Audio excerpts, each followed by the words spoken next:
आइए तो आज हम इस विषय पर चर्चा करेंगे, क्या अक्षय तृतीया पर विवाह कर सकते हैं और क्या विवाह करने के बाद वो दाम्पत्य जीवन सुखी रहेगा। सबसे प्रथम बात यह है कि अक्षय तृतीया पर किसी भी प्रकार का विवाह मुहूर्त नहीं बनता है, किसी भी प्रकार का कोई भी शास्त्र इसकी अनुमति नहीं दे रहा है। अब मैं बताऊंगा आपको कारण। कारण क्या है कि इस कंडीशन में अभी वर्तमान में शुक्र और गुरु दोनों अस्त हैं, और शुक्र और गुरु दोनों अस्त होने के कारण कोई भी विवाह मुहूर्त नहीं बनता है। अब कुछ लोग कहते हैं कि अबूझ मुहूर्त में हम कर सकते हैं, कि ये अबूझ मुहूर्त है। चलिए मान लिया हमने कि आपका अबूझ मुहूर्त था और आप कर सकते हैं। वास्तव में बात सही है, अक्षय तृतीया पर हर बार विवाह होते हैं, लेकिन अबूझ मुहूर्त तो फिर 3.5 होते हैं। 3.5 मुहूर्त भी तो अबूझ है ना। जैसे मान लीजिए चैत्र की गुड़ी पड़वा, विजयादशमी की दशहरा, और अक्षय तृतीया और कार्तिक शुक्ल प्रतिपदा का आधा भाग, इसको हम 3.5 अबूझ मुहूर्त में मानते हैं। और भी बताएं, पंचांग में मेरे पास रखे हैं सामने। इसमें लिखा है कि अश्विनी की दशमी यानी दशहरा, और दीपावली की प्रदोष बेला, आषाढ़ की भड़ली नवमी, और कार्तिक की देव उठनी 11, और माघ में बसंत पंचमी, और फागुन में जो है फुलेरा दूज। ये 3.5 मुहूर्त के अलावा भी 6 मुहूर्त और हैं। ऐसे जो है ये अबूझ मुहूर्तों में आते हैं, इनको सुन सिद्ध मुहूर्त कहा जाता है। लेकिन शास्त्र ने हमको क्या बात बताई है? शास्त्र कह रहा है हमारा, इसमें लिखा हुआ है कि हिंदुस्तान के कुछ राज्यों में अबूझ मुहूर्त अथवा अड़बूझ मुहूर्त विवाह मुहूर्त के नाम से प्रचलित है, जो कि देशाचार की ऐसी लौकिक मान्यता है। कुछ सज्जनों का मानना है कि अड़बूझ मुहूर्त है तो किसी को कुछ पूछने की आवश्यकता ही नहीं है। तो इसमें उत्तर दिया उन्होंने, ज्ञातव्य है कि किसी भी बड़े मांगलिक शुभ कार्य में काल शुद्धि का मतलब पंचांग वर्तमान में किस कंडीशन में है। लड़की के नाम से चंद्रमा, लड़की के नाम से शुक्र, और गुरु का देखना, सूर्य का देखना, इन सब चीज़ों का काल गणना अगर ठीक बैठ रहा है तो आप इसको कर सकते हैं।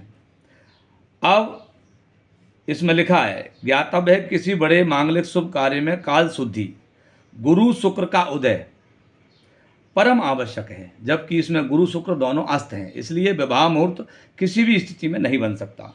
जैसे कि गणगौरों का उद्यापन गुरु शुक्रार्थ में नहीं करते हैं। अब इसमें दूसरा, अब कहेंगे आप कि इसमें कोई परिहार होगा, कोई इसमें विकल्प होगा। तो विकल्प के लिए जो है हमारा दिया है कि विकल्प में हमें क्या करना चाहिए।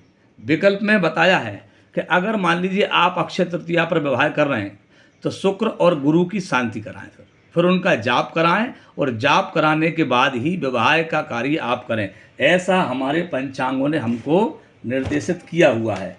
क्योंकि अगर आप गुरु शुक्र के अस्त होने पर अक्षय तृतीया पर विवाह करते हैं तो इसके लिए जो है आपके परिवार में जो बेटा बेटी हैं उनका दाम्पत्य जीवन आप अपने हाथों से खराब कर रहे हैं।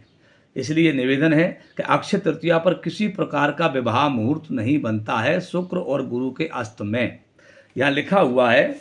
फिर भी अगर ऐसी कंडीशन आती है कि कन्या या वर वधू बालक अगर युवा अवस्था ऐसी हो चुकी है कि अब विवाह के लिए अगली स्थिति में नहीं जाना चाहते, तो इसमें लिखा है, आवश्यकेषु कार्येषु राज्ञां तत्कर्म कारिणाम विवाहादीनीं कुर्वीच्चेत मोड़े अपि गुरु शुक्रयो।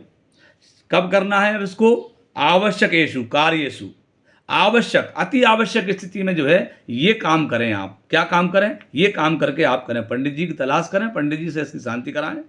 और उसमें लिखा, आवश्यकेषु कार्येषु राज्ञां तत्कर्म कारिणाम विवाहादीनीं कुर्वीच्चेत मोड़े एपि गुरु शुक्रयो। इसका मतलब है कि अगर आपको अति आवश्यक स्थिति में काम करना पड़ रहा है, जैसे कि मान लीजिए महामृत्युंजय का जाप करवाना पड़ रहा है आपको, घर में कोई बीमार है, दुखी है, परेशान है, किसी प्रकार का राष्ट्र में कोई संकट आ गया है, तो इसमें गुरु शुक्र की अस्त की स्थिति में भी जो है हम उनकी शांति कराकर जो है ये कार्य कर सकते हैं।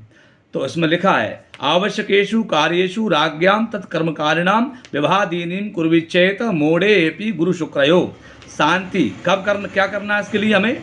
शांति कृत्वा तयोस्तद शुक्र देवेंद्र मंत्रिणः, शुक्र के और गुरु का जाप, होमैर दानेर जपेर बापी, इसका होम करें, हवन करें और दान करें और जाप करवाएं। होमैर दानेर जपेर बापी तयो रुक्तैश्च मंत्रिकई, वैदिक मंत्रे यथा विद्या, गुरु शुक्रयो शांति कृत्वा विवाहादि कुर्यातः। इसका मतलब है कि अगर आपको ऐसा लग रहा है कि स्थिति ऐसी बन रही है कि विवाह करना आवश्यक है, तो जो है ये शांति करके आप अक्षय तृतीया पर विवाह करें, क्योंकि शास्त्र का जो वचन है वो वचन का पालन अगर आप करेंगे तो ही सनातन धर्म के माध्यम से आप विवाह कर रहे हैं। अगर सनातन धर्म के माध्यम से विवाह कर रहे हैं तो जो नियम शास्त्रों में बताया गया है उसका आधार मान करके आप विवाह करेंगे। अक्षय तृतीया पर किसी प्रकार का विवाह मुहूर्त नहीं बनता है। पुनः इसी बात का हम संशोधन करके हमारी बात को जो सार निकल कर आता है यही आता है कि विवाह नहीं बनता है।